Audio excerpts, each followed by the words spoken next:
Hey there, Virgo. It's Jen here. I'm doing your timeless reading for you. Thank you for joining me.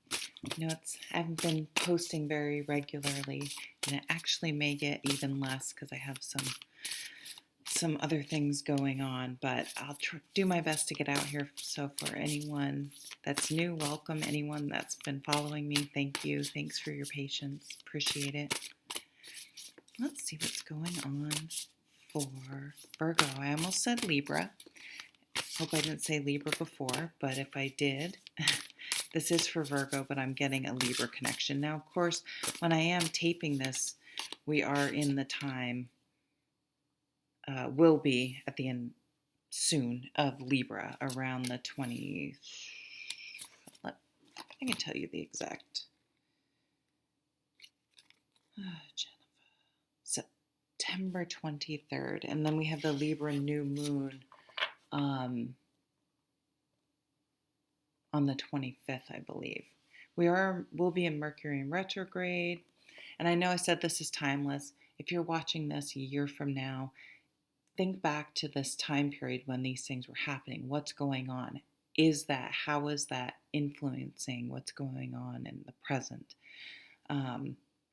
Or if I'm talking about something in the future, it may be a significant time frame.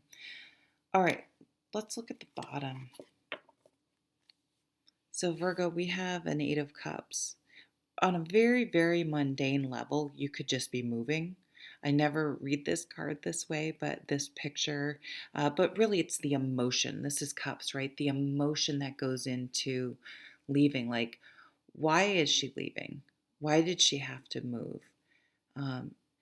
To me, she looks like she's having that last, like sitting in the space, thinking and reminiscing and what happened while she was in that environment, when she was in that situation, when she was living in that place, when she was in that space in her head. I mean, tarot cards are really metaphorical, right?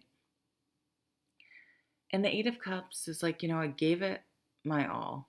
I may have given too much even, but I have nothing left to give, which I guess I would say is too much. But maybe it's just no more to give to the situation, or else I will have to start borrowing from my energy and reserves for the rest of my life, right? But there's a new beginning on the other side of this. And who knows what the possibilities can be. So it's mourning we mourn lots of things that we have to let go of. So mourning the change in situation, kind of, because sometimes we get, if it was positive, obviously, but even if it was negative, like the breakup of a relationship, we still mourn it, right? But maybe we should think about why. Anyway, but she's going somewhere. There's a new beginning here. And that's Seven of Swords. So some underhandedness. God, maybe I don't usually read tarot quite so, I don't know, reality TV, but maybe she walked in on us if she had a romantic partner she lived with and caught them cheating, or found out something. It doesn't have to be cheating, but find out something that, like, once you know it, I don't like how this, okay, I'm going to stop fidgeting, I promise. Like, once you find out, you have to act on the information. It's not something that you can just sort of sweep under the rug. So what came out? If this was a relationship, you two had already turned away from each other outside of the relationship, instead of trying to work it out together, or there was just an impasse where, it just got to this point, and that happens. So maybe it isn't an actual person sneaking out of the window, but just having that realization that you no longer turn towards each other. I think a lot of what I've seen and experienced, quite frankly, is people lose respect for each other, and you feel so justified that they're being a jerk or whatever, that you treat them disrespectfully. And you've been around those couples, right? Where it's uncomfortable to be around them, yet this sort of contempt or resentment or whatever has built up where it's becomes the language of the relationship potentially. Um, and being disrespectful to someone is never going to make them respectful to you, I don't think, right? Especially over the long term. It just sort of builds the case. Um, I think we have this with teenagers too. They're so disrespectful to parents sometimes. Not all of them, but I definitely was like that when I was a teenager. But being disrespectful back, it's yeah, I don't know. It's like you have to force yourself to be respectful. But if getting back to the relationship, you have to think about that. Like how if you don't respect the person or the situation, why are you staying in it? So here's a work card. Oh my God, I'm getting such a clear story about a work relationship. Maybe someone was having an emotional relationship. Um, if this is not a relationship, but like a work situation, there isn't teamwork here. Like these two people are not engaged with each other. I know you wouldn't be in bed with a coworker if that. I mean, you could be, but in just the work situation. And here's like team. Everyone's focusing on the task at hand um, that he's pointing to here, and that's building to me a solid foundation. Look at how well balanced that is, and everyone's working together part of it to make up the whole of that structure. And there is a heart though in the background. This is a what is this? A modern love tarot, so it does have love. Ooh, vacation. Look at that. Just living your best life, chilling, meditating. It's kind of interesting because she's in water, but it's a sword card, an air card, a card of thought. But she's really, I think, this is different than the resentment and the anger and those types of feelings. This is more of a processing, seeing things from a good perspective, but also meditative and being mindful of our negative thoughts. It's almost the swords have a protective, or creating a protective ring around her. Um, where she had run out of water for her cups here, emotions. She's sitting in the love by herself, like the self love and the self, um, taking care of yourself. Why am I blanking on the phrase self care? There you go. Wow, self care and allowing yourself to feel how you feel about this. But then get to a place where it's productive and you're gaining wisdom and you're able to stop directing energy towards the situation and truly move on. And this could be a situation, this could be really anything. Five of Pentacles, there was a feeling left out in the cold. You could have been passed over for something. Get a few more cards out here.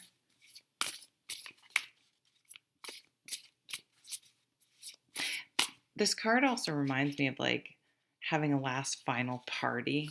Like these, that would be a fun, kind of funny tarot deck if it was, I don't know what it could be, but one of a card could have like solo cups. Okay, that's a terrible idea, but I think that's funny. One of them could be. Maybe I would say, what card would be? I mean, it could be the Nine of Cups because that's the wish card, but it's also sometimes read as, overindulgence. What's at the bottom of one of my favorite cards in this deck, if not my favorite, this gorgeous, gorgeous Queen of Pentacles. I just love the artwork, the colors in that card. I guess I like earth tones. It's just, it's subtle, but so beautiful. In this turquoisey color. Okay. The Queen of Pentacles. She sits securely on her throne. She's so stable and confident in her ability to manage herself, which seems like, yeah, of course we manage ourselves, but I don't know, some people always seem to have an energy about them of kind of a little bit of chaos or scatteredness, or is it instability in the sense that they haven't really found their place. They haven't really been able to settle into who they are, their situation, and accept responsibility for it, and things like that. But that's exactly what the Queen has done. And because of this confidence in herself, I mean, she knows if she says, I'm going to set my alarm early and get up and work out, that's what she's going to do. And that, I think, is where confidence comes from. It comes from that internal being able to count on yourself. Knowing that if you're in a situation where someone's triggering you, that you can stay calm. You know what I mean? Just, wow, the Empress. This is Mother Earth. She's all the queens, but mostly connected to the Queen of Pentacles, I think. So this is like an extra dose of Queen of Pentacles. This is someone who makes a house a home. This is a incredibly, and that meanings, excuse me. So doesn't have to be a home, but you've been in homes where you have that feeling of connectedness and safety, and there's not going to be crazy drama going on, right? So that's the energy that that these queens project. And there's a bit of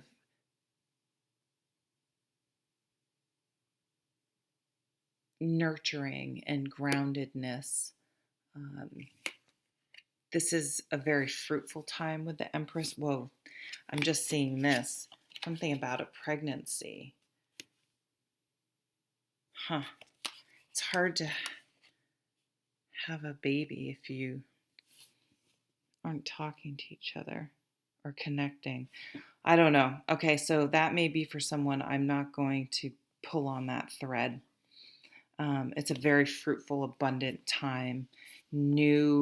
Giving birth to new things, new experiences, new things happening in the world. In the world, interesting. In your world, but in the world, I guess, in general. What's this? Messages about work, positive. Things may change quickly. So there's a real stagnant energy with this Two of Swords, or, really trying to make a decision, but you're able to make your decision. Maybe this Four of Swords, this meditating and this time out to really just think, gives you the ability to make this decision and move on, move forward into a stable, more stable environment. I mean, look at her compared to her. I mean, there's drama, there's energy going. It just, Yeah, moving away from that. Moving away from a volatile situation and going towards, I mean, look at her, how stable and grounded and present she is. And this is moving over from those rough waters into these smooth waters of the Four of Swords. Definitely could be work related, getting into a really good work environment, but standing on your own as well and taking time for yourself, taking that time out, doing what you need to do for yourself. And that's another place confidence comes from, is when you can trust yourself to move on from a situation that is not in your best interest. Uh, Real codependency vibes no more. Really realizing when you're being codependent, when it's you staying there. You can say, oh, it's them, if they would just do this, but why are you staying there if you have the data, that's how they're acting. Why why are you then continuing to stay and stay and stay and stay? Let's draw some more cards, shall we? Let's see I want to see I think I got a lay of the land of some of the energy. So maybe some future cards here. Cards jumped when I said that. That's too many. That was me being clumsy. One more, that one. That's two. Bottom of the deck, the world just popped out again. Like I didn't mean to get it, but it came out. But the bottom of the deck, the happily ever after card, which may look different to you than you thought. She's still hanging on to the dream of what happily ever after might look like. She knows what it is, and she knows she's in control of it. Control of her happiness. Knight of Pentacles. Someone's coming in slowly, a slow burn. Maybe you've known this person. Maybe this is the person this person's texting with. But stability is has been slowly walking into your life. So you've been learning these lessons maybe over time, but you really get it now. It's like you're committed and get it. You're not just thinking about it, but then falling into the same patterns.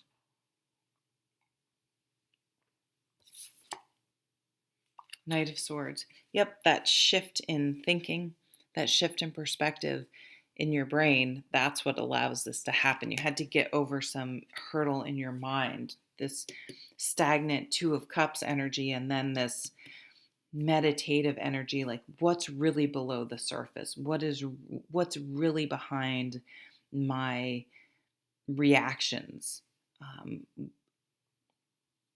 And once you can explore that objectively and get some shift in perspectives, everything moves forward.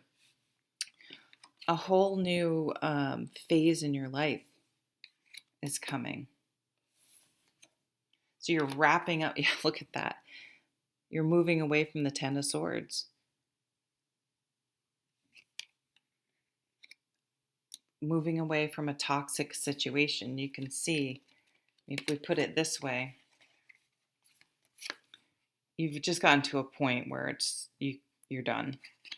And this is her moving away. And these are all swords, right? This is moving away to calmer waters. And now she's in the calmer waters.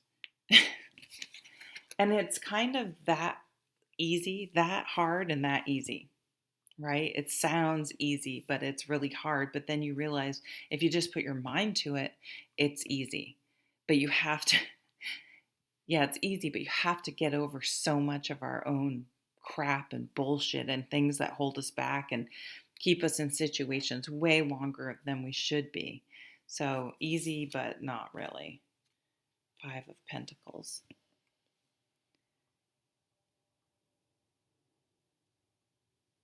you have to shift your perspective around being alone being is the equivalent of being unhappy or um, of feeling shut out somehow. That could be part of that underlying thing that keeps you in situations longer than you should be. A whole new phase in life, happiness, moving on, but really dealing and processing with it uh, effectively. And I'm just this Queen of Pentacles energy is just so strong. And I'm reading Virgo, so it makes a lot of sense. You're really in your power and stepping into your power. But it's almost like you needed kind of a wake up call with that Seven of Swords we saw. Like, oh, wait a minute. What are you doing? You know, that shift of perspective with the Knight of Swords. Like, oh yeah, this is one of those situations I told myself I wouldn't stay in. So I'm going to move on instead of, why did I get myself in this situation again? It's inevitable that it's like, nope, I know what to do. I'm going to pick myself up and put myself in a better situation and take care of myself. And this is not selfish. This is incredible self-love and self-care. Okay, I'm going to leave it at that, Virgo. Thank you so much for watching. Take care.